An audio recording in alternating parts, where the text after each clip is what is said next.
Hello স্টুডেন্টরা, tuition রুমে তোমাদের স্বাগতম। আজকে আমি ক্লাস 7-এর ইংলিশ পড়াবো, লেসন 7।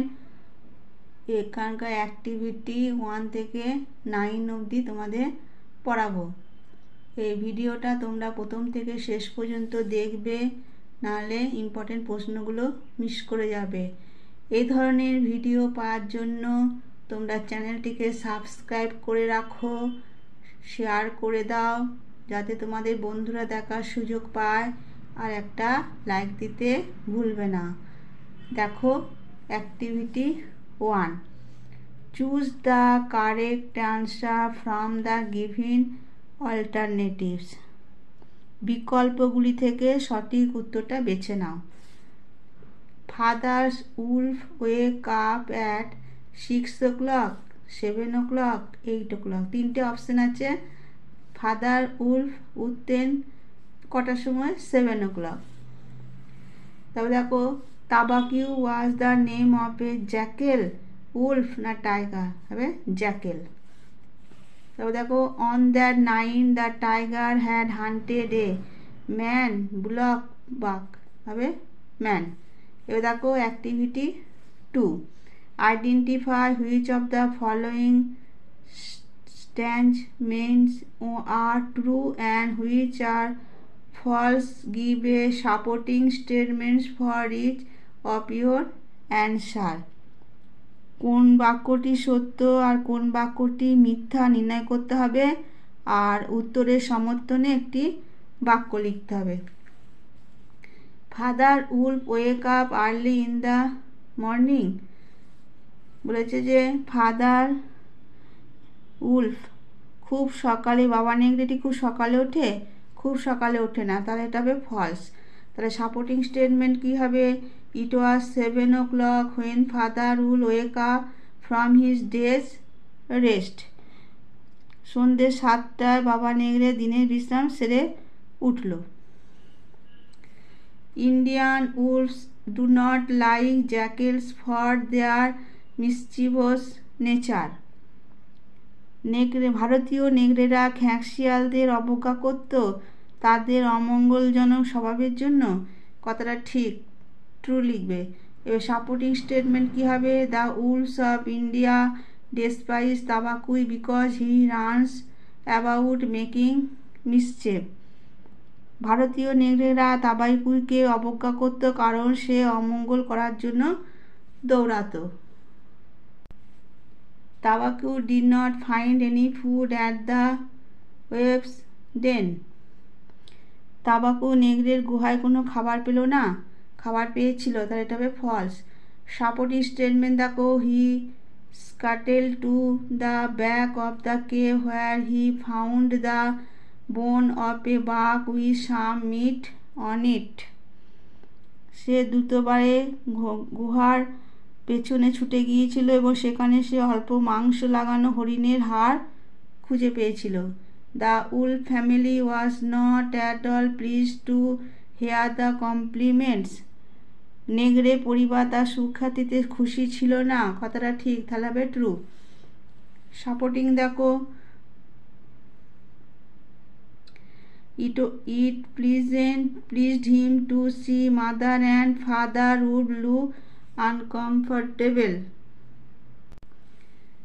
নেকড়ে পরিবার তার সুখ্যাতিতে খুশি ছিল না। Sher Khan lived in the forest area 20 miles away from the wolves. Sher Khan জঙ্গলে নেকড়েদের এলাকা থেকে 20 মাইল দূরে বাস করত। ঠিক, তাহলে এটা হবে ট্রু। সাপোর্টিং স্টেটমেন্ট দেখো, Shere Khan was the tiger who lived near the ওয়ার্নিংর river 20 miles away. Shere Khan ছিল একটি বাঘ যে 20 মাইল দূরে ওয়েগনা নদীর ধারে বাস করত। তারপর দেখো activity 3, answer the following question by referring to the text. পাঠ্য বইয়ের সাহায্য নিয়ে প্রশ্নগুলোর উত্তর দিতে হবে। How did father wolf come out of sleepiness. বাবা নেংড়ে কিভাবে ঘুমন্ত অবস্থাকে বেরিয়ে এলো? Father who scratched himself yawned and spread out his paws one after the other to come out of sleepiness. বাবা নেংড়ে নিজে চুলকে নিল, হাই তুলল এবং একের পর এক থাবা ছুড়ল এবং ঘুমন্ত অবস্থা থেকে বেরোনোর জন্য। Why are the animals scared of the jackals? জন্তুরা কেন শিয়ালকে ভয় পায়? The animals are scared of the jackal because the jackal is more apt to go mad than any other animal in this jungle. A mad jackal runs through the forest biting everything in his way, and the bitten animal also gets mad. কারণ পশুরা শিয়ালকে ভয় পেত যে সে জঙ্গলের অন্যান্য পশুদের চেয়ে বেশি পাগলামি করত। একটি পাগল শিয়াল জঙ্গলের মধ্যে দিয়ে ছুটে যেত এবং তার পথে সবাইকে কামড়াতো এবং কামড় খাওয়া পশুগুলো পাগল হয়ে যেত। তোরা ভিডিওটা প্রথম থেকে শেষ পর্যন্ত দেখবে। তারপর দেখো, what was the law of the jungle? জঙ্গলের নিয়ম কী ছিল, আইন কী ছিল?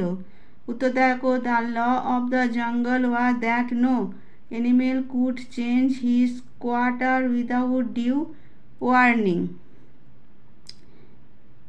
জঙ্গলের নিয়ম ছিল কোনো পশু আগে থেকে না জানিয়ে তার বাসস্থান বদলাতে পারবে না। Why was Father Wolf angry on hearing the loud roar of the tiger? বাবা নেকড়ে বাঘের গর্জন শুনে বাবা নেকড়ে রেগে গেল কেন? দেখো, father wolf was angry to hear the loud roar of the tiger because such noisy roar was not helpful for hunting a bagh. Hearing the roar the baghs will run away. গর্জন শুনে বাবা নেকড়ে রেগে গিয়েছিল কারণ এত জোরালো গর্জন হরিণ শিকার করার পক্ষে ভালো নয়। এরকম গর্জন শুনে হরিণ পালিয়ে যাবে। অ্যাক্টিভিটি 4 দেখো, which are the two animals that supported the wolf family to rear a Mowgli? Choose the correct option. Shere Khan and Tabaqui, Baloo and বাগিরা, তাবাকু and আকেলা। এটা বলেছে নেংড়ে পরিবারকে কেন দুটি প্রাণী মোগলিকে পালন করার জন্য সমর্থন করেছিল? সঠিকটা বেছে নিয়ে লিখতে হবে। একটা বলছে শের খান অ্যান্ড তাবাকিউ, বালু অ্যান্ড বাগিরা, তাবাকিউ অ্যান্ড একেলা। উত্তরটা হবে বালু অ্যান্ড বাগিরা। তারপর দেখো activity 5, complete the following chart with information from the text. পাঠ থেকে তথ্য নিয়ে ছকটি পূরণ করতে হবে। কজ আছে, এফেক্ট আছে, তোমরা এটা পজ করে করে দেখে নাও। কেমন, এটা পজ করে করে তোমরা দেখে নাও। তারপরে activity 6, complete the following sentence. এটা সম্পূর্ণ করতে হবে সেন্টেন্সগুলো, তোমরা এটা পজ করে করে দেখে নেবে। তোমরা এগুলো সব পজ করে করে দেখে নাও। ভিডিওটা একটু ছোট করব, দেখে নাও তোমরা পজ করে করে। তারপর দেখো activity 7, answer the following question by referring to the text. Text থেকে পাঠ্য অনুসারে নিচের প্রশ্নগুলোর উত্তর করতে হবে। দেখো, what was the most wonderful thing in the world? উত্তরটা তোমরা পজ করে করে দেখে নাও, আমি ভিডিওটা আজকে ছোট করব।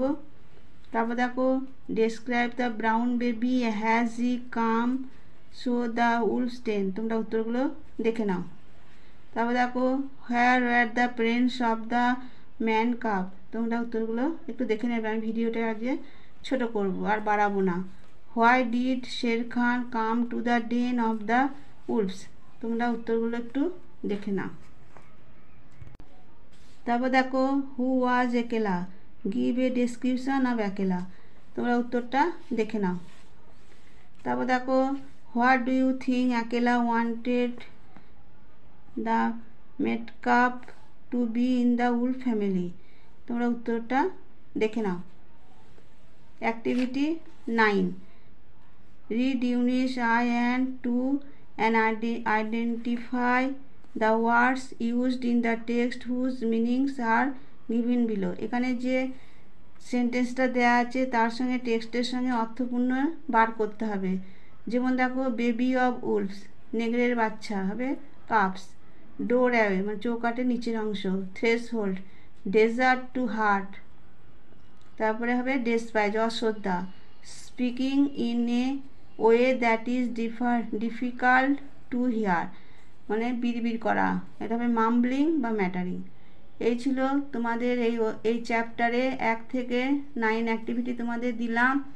তোমরা ভালো করে দেখবে, পড়ে নেবে ভালো করে, আর খাতায় উত্তরগুলো লিখে নেবে। আর পড়াটা কেমন হলো কমেন্ট বক্সে জানিও।